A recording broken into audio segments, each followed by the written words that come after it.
Sell your car.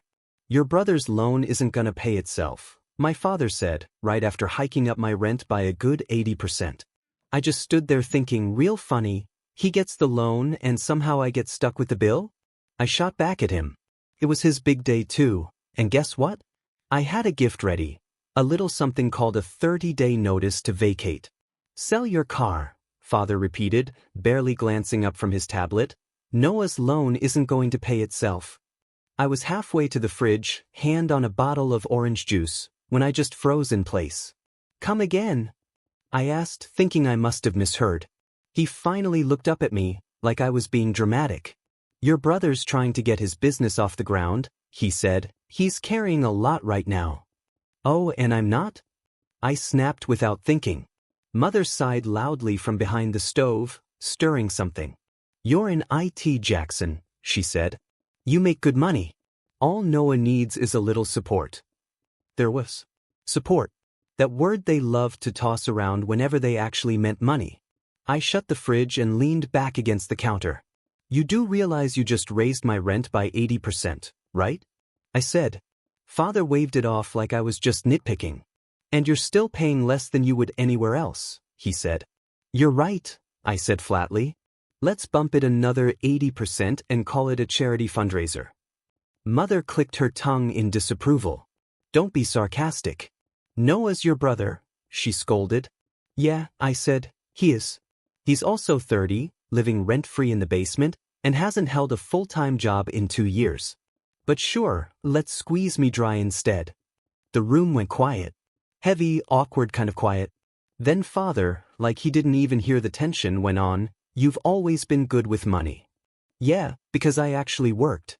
I didn't say that out loud. I bit it back.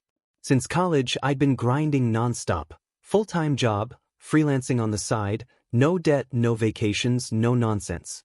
My car? Paid off. My savings? Built dollar by dollar, giving up nights out, sleep, even a normal social life, just to get ahead. Though? He dropped out of 2 different programs, got hustled by some so-called crypto mentor, and now he was launching a brand, which from what I could tell meant staying up till 3 a.m. gaming and occasionally posting inspirational quotes on Twitter. You said I could stay here for a year, I reminded them. Save some money. Get ahead. I did that. And now you're jacking up the rent and asking me to sell my car? For Noah? He's your brother, Mother repeated like it was a sacred verse. Families help each other. I stared at them, trying not to laugh, and failing. I'll think about it, I said quietly. Father gave a firm nod like it was all settled. But I knew you'd come through. I didn't answer. Just turned, walked back to my room, closed the door behind me, and sat down at the edge of my bed, staring at the floor. They had no clue. No idea what I'd already made up my mind to do. No idea what was coming. Let's just say, on Noah's big day, I was going to give him something, but it wasn't the gift they were hoping for. Before we get there, though, you need to understand how we got to this point. Because this wasn't just about one ugly breakfast conversation. This had been building for years. It was years of quiet expectations piling up. Years of me giving, them taking, until somewhere along the way, I forgot what it even felt like to live for myself. Noah's big day? That was just the spark. The fire started way earlier, right after I moved back home from college. It was supposed to be temporary. Just a year, Father had said. Save some money, get your footing, and you'll be out on your own. That was 3 years ago. Since then, I'd paid rent every month, split groceries, handled repair bills when the pipes burst, and bailed Mother out of her surprise credit card disasters more times than I could count. Never once did I complain.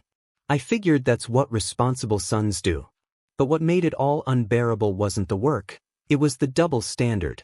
Noah, my little brother, spent the past 5 years finding himself. Mostly that meant burning cash on expensive hobbies and business ventures that went nowhere. Mother would sigh and say, he just needs more time. Father would remind me, you're the older one, Jackson. You have to set an example. But what did example even mean anymore? I was grinding 60-hour weeks in IT support while Noah slept till noon and posted couch selfies with hashtags like #grindmode. Let me paint you a picture. 2019, Noah wanted to build a dropshipping empire. I paid for the LLC paperwork and Shopify fees. 2020, he pivoted to YouTube. I bought him a camera and a microphone. Just until the ad money rolls in, he promised. 2021, he jumped on the crypto train. This time I didn't give him a dime. He took out a $15,000 personal loan himself and managed to lose it all in less than 2 months. And now, somehow, I was supposed to sell my car to help him cover the loan payments? You want to know the worst part? When I said no, they acted like I was the bad guy. Noah's not like you, Mother told me one night, sitting at the kitchen table like she and Father were ready to ground me for breaking curfew. He's sensitive, she said. You have a steady job, a real career. He has dreams. Oh, I'm sorry, I said. Is he allergic to working? Don't be cruel, Father snapped. He's trying, he said. But the stress from the loan is weighing on him. Sell the PlayStation, I shot back. Maybe his anxiety would ease up if he learned how to budget. Father stood up, his chair scraping loudly. Enough with the sarcasm. And enough with the freeloading, I snapped right back. You raised my rent by 80% and he's still paying nothing. He's family, Mother said, like it was supposed to end the conversation. So am I replied. No one said a word after that. But it only got worse. Little things started piling up. I'd find Noah's Uber Eats orders charged to the family card. Packages meant for me would show up ripped open and tossed aside. One time, it was my brand new work phone. His girlfriend basically moved in too, for nights a week, eating our groceries, calling me uptight because I actually paid for my own stuff. And then came the final straw. It was a Sunday. I was trying to nap before another overnight shift when Noah barged into my room without even knocking. Hey, he said. You said your credit's good, right? I sat up, already bracing for impact. Why? He laughed like it was obvious. I need to refinance my loan. Can I use your name? It'll help with the interest rate. I just stared at him. He kept smiling like he was asking for a cup of coffee. You want me to co-sign your loan? I said slowly. Just for a little while, he said. You've got nothing to lose. It's not like you even use your credit. Nothing to lose. I stood up, walked right past him without a word. He followed me down the hallway, confused. Wait, what? You mad? He asked. I didn't answer. Geez, man, he muttered. You always act like you're better than us just 'cause you got money. You owe us. Owe them. That word. For what exactly? For raising me in a house where love came with conditions? Where praise was only handed out to whoever failed the loudest. They didn't raise a son. They raised an asset. A walking, talking ATM with no boundaries they ever intended to respect. That night, something inside me shifted. For the first time, I didn't feel exhausted.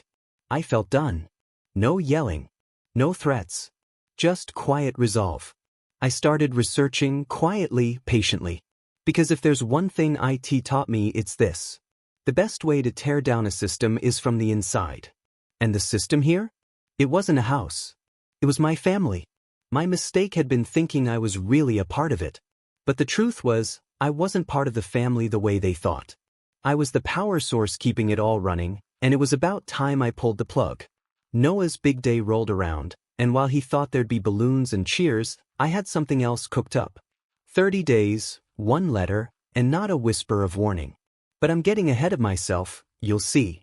Noah had planned this whole event like it was some kind of major milestone. A launch party, he called it, for his latest business venture. He printed up a bunch of t-shirts with a slogan that didn't even make sense, whipped together a media kit on Canva, and invited half the city to our backyard, like he'd just rung the bell at the New York Stock Exchange. The night before, Father popped his head into my room. Asked if I could help set up the speakers. I didn't even look up. No, I said. Mother showed up next, standing in my doorway like she was about to ground me for breaking curfew. You're not even going to come? She asked, voice tight.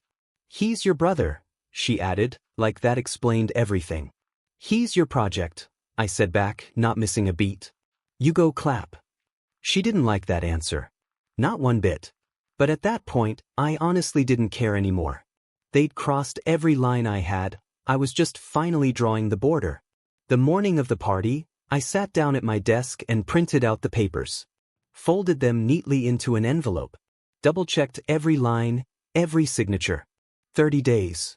That's what the law gives you on a formal eviction notice where we live. And I made sure to do it all by the book. If I was about to light a match under this house, I wanted a paper trail to prove it. By noon, Noah was already outside, strutting around like he was some big-shot director. Sunglasses on, barking orders left and right. I need music. Where's the playlist? He yelled at nobody in particular. Father was by the grill, fiddling with the propane. Mother was carefully setting up a folding table with plastic champagne glasses, like she was hosting a royal gala.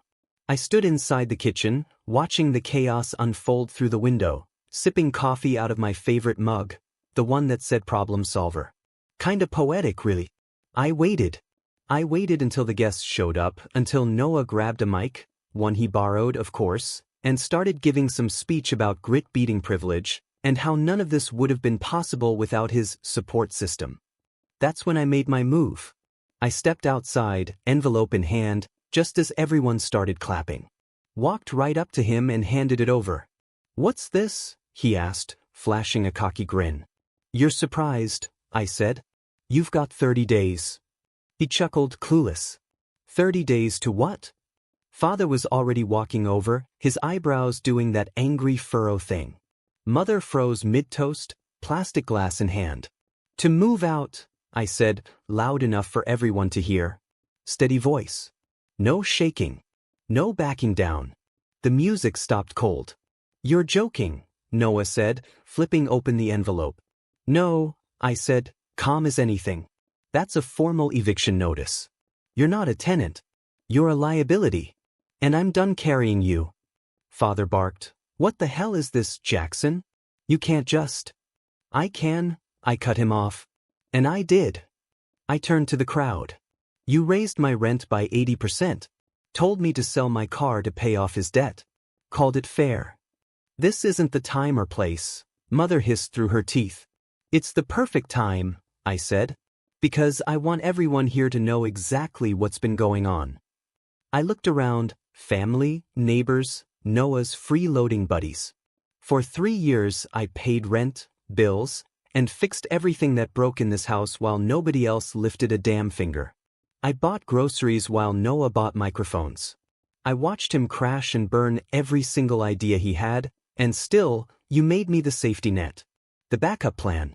The punching bag. "Jackson, you're overreacting," Father tried again. "Am I?" I shot back. I turned to Noah. "Did you, or did you not, ask me just last week to co-sign a loan for a business you haven't even launched?" Noah's face turned bright red. "It was just an idea," he muttered. "Exactly," I snapped. "You live on ideas. I live on actual work." "I'm your brother," he shouted, trying to save face. "You're supposed to help me." "I did help you," I said coldly. "I helped you become someone who's never had to face real consequences. But not anymore." Mother gasped. "You can't talk to him like that." I locked eyes with her. "You mean the way you talked to me? When you called me selfish because I wouldn't sell my car? When you treated me like a walking wallet?" Father stepped forward, fists clenched. "You're embarrassing this family," he growled. I laughed. "This family's an embarrassment. And I'm done pretending otherwise." Noah flipped open the envelope again, voice cracking. "You can't evict me. You don't even own this place." I pulled out my phone, opened the mortgage app, and held it up for Father to see. "Bought it 6 months ago," I said. "In my name. Only my name." They stared at the screen like I'd pulled a gun. "You didn't tell us," Mother whispered, like she couldn't believe it. "You didn't ask," I said. "You just kept assuming I'd carry you." I turned to leave, but paused, glancing over my shoulder. "Oh, and don't worry about rent," I added. "I'm waiving it for the next 30 days. After that, if anyone's still here, well, the sheriff can explain the rest." And with that, I went inside. Closed the door behind me. And for the first time in what felt like forever, I breathed. After that backyard explosion, the house fell into this thick, dead silence. No yelling. No arguing. Just quiet. Mother disappeared into her room with a bottle of wine. Father sat at the kitchen table like some shell-shocked soldier, staring into space. Noah slammed his bedroom door so hard, a picture frame in the hallway fell right off the wall.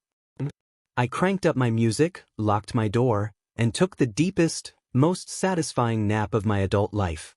For the first time in years, I didn't feel tired. I didn't feel drained. I felt dangerous. The silence didn't last forever.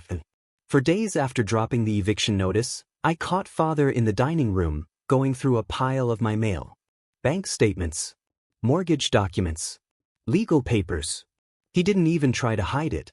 "We just want to understand our options," Father said, standing there with a pile of my mail in his hands. "You can't seriously mean to evict your own family," he added, like he couldn't believe it. I raised an eyebrow at him. "My family?" I said. "You mean the ones who raised my rent, told me to sell my car, and expected me to bankroll Noah's startup dreams like I'm some Silicon Valley venture capitalist in sneakers?" "It's not like that," he muttered, looking anywhere but at me. "This house was always ours spiritually." I let out a dry, humorless laugh.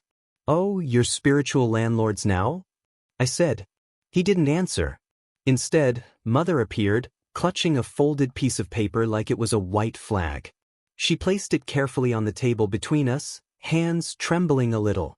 It was a list: groceries, utilities, expenses, everything I'd paid for without a word over the years. "This is what we owe you," she said quietly. "We want to make things right. But you need to talk to Noah." My face hardened. "Oh, I will," I said. "But not with words." Later that night, I got a knock at my door. To my surprise, it wasn't another guilt trip from my parents. It was Emma, Noah's ex. She looked different. Calmer, like somebody who just stumbled out of a forest fire and lived to tell the story. "I heard what happened," she said, holding a file folder in her hands.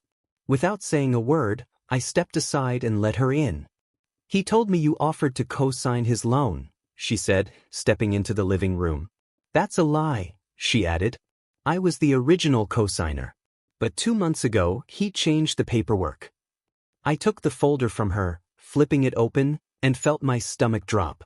Noah had forged my name, my email, my phone number. He'd used my credit like it was free candy. Without asking. Without even giving me a heads up. My jaw locked tight. "So he lied to me and to the bank," I said, voice low. Emma nodded. "You need to know what kind of mess he's in," she said.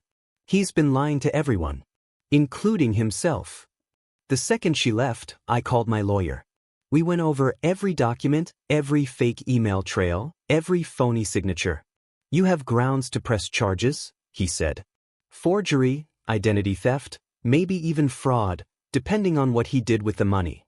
I just stared at the computer screen, feeling this cold anger settle in my chest. My brother hadn't just used me. He impersonated me. And the worst part? Nobody, not even my own parents, ever stopped him. The next day, I called a family meeting. One last supper. They showed up, dragging their feet. Father looked stiff and tense. Mother clutched a tissue like it was the last thing holding her together. Noah slouched in his chair, eyes darting anywhere but at me. I dropped the folder on the table with a thud. "Let's skip the salad," I said. I looked straight at Noah. "You used my name to get your loan," I said, calm and clear. "You forged my identity." Mother gasped. "That can't be true," she cried. "Check the documents," I said, sliding the folder across the table toward her. "It's all there. Emails, phone records, signatures. Verified. Legal." Noah stammered, tripping over his own words. "It was just temporary," he said. "I was gonna tell you." "You weren't," I cut in. "You were gonna let me carry your debt while you played CO in a hoodie." Father opened his mouth to speak, but I stopped him with a look. "I already talked to a lawyer," I said.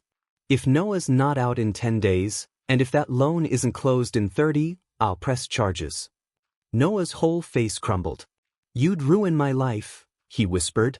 "You already ruined your credit," I said coldly. "I'm just protecting mine." That night, Noah left. No goodbye. No apology. He slipped out of the house like a thief, except he didn't take anything but the chaos he left behind. A few days later, I was making coffee in the kitchen when Mother crept in. She didn't say anything. Just slid a small envelope next to my mug. Inside was a handwritten note. We never realized how much you carried. We're not asking you to forgive us. But we see it now. I read it once.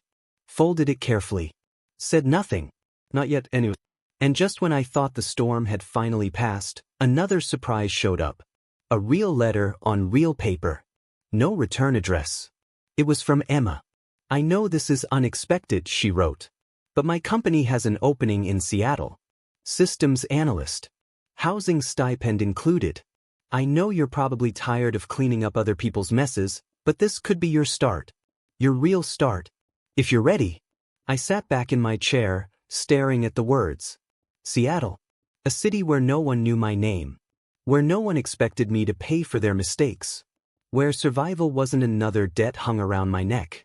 I folded the letter and smiled. They had taken my peace for granted for too long. Now I was taking back everything else. I had a choice. And for once, it was mine. Sometimes I still hear echoes of the old days. Father flipping through bills with those dramatic sighs. Mother's guilt-soaked silences, sharper than any scream. Noah's voice bouncing down the hallway. You're supposed to help me. You're my brother. It used to haunt me. But it reminds me why I left. 2 weeks after Noah vanished, the house felt wrong. Quiet but not peaceful. Fake quiet. Like that eerie stillness right after a storm when you know another one's already forming on the horizon. My parents tried pretending everything was back to normal. But nothing was normal anymore. They tiptoed around me like I was a bomb they weren't sure had finished ticking. Every morning, I'd hear them whispering in the kitchen. Bills, groceries, repairs. All the stuff I used to handle without being asked. And for the first time, I let them sit in it. Not because I hated them, but because they needed to feel it. The weight of my absence. 3 days before their move-out deadline, I came home from work and found Father sitting on the porch. He wasn't yelling. Not this time. He sat there on the porch, looking smaller than I'd ever seen him, like the weight of everything had finally settled on his shoulders. I'm applying for rentals, Father said quietly, staring down at his hands like they might have the answers he couldn't find. Most of them want pay stubs, credit checks. It's been a while. I nodded, slow and steady. You'll figure it out, I said, because honestly, I wasn't going to carry it for him this time. And for once, he didn't argue, didn't throw guilt my way, didn't even mention Noah's name, and in a strange way, it was the first honest conversation we'd had in what felt like a lifetime. The day they left, Mother handed me a casserole dish wrapped in foil and a tired old envelope that looked like it had been sitting in a drawer for years. It's not much, she said, voice shaking just enough to give her away, but it's something. Inside the envelope was $180 in cash, carefully counted out in wrinkled 20s and 10s, like she thought a few bills could wipe away everything that had happened. I didn't take it. I didn't need it. The casserole sat in the fridge for 3 weeks, untouched and slowly growing frost, before I finally threw it out, but the gesture, the fact that for once they tried, that stayed with me longer than I expected. No one never reached out, not even a text, not even a sad attempt at an apology, just a shiny new post on a brand new Instagram account, showing him in some random co-working space, typing away like he was building the next Fortune 500 company. He'd rebranded himself as a resilience coach, selling vague dreams about overcoming adversity, even though the only thing he'd ever overcome was being held accountable. The post got 8 likes.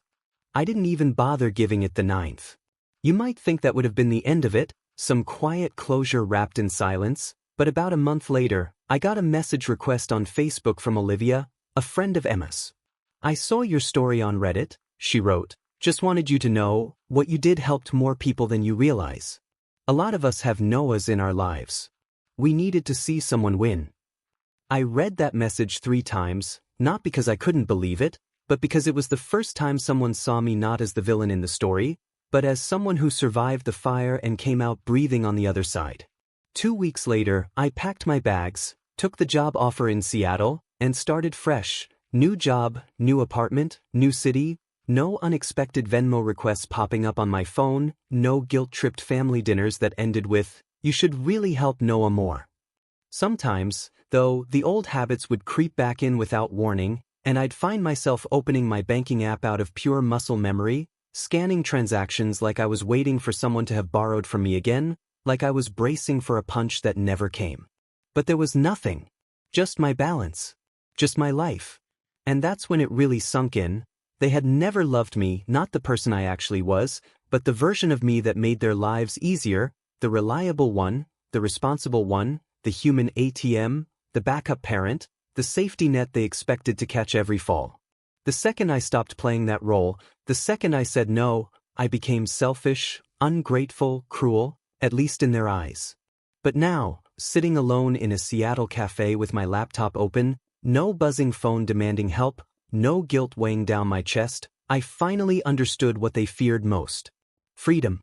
I paid off the house back home, sold it, and invested the money smartly, and somewhere in a drawer in my apartment, I keep a framed copy of the eviction notice. Not because I'm bitter, but because I need the reminder. A reminder that setting boundaries isn't betrayal. A reminder that walking away doesn't make you evil.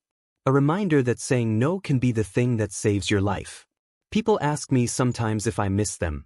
The holidays, the family barbecues, the Sunday afternoons where everything seemed perfect from the outside. And I tell them the truth. I don't miss family. I miss the idea of family, the version I dreamed about when I was younger and thought love meant safety, not debt and obligation. What I had wasn't unconditional love.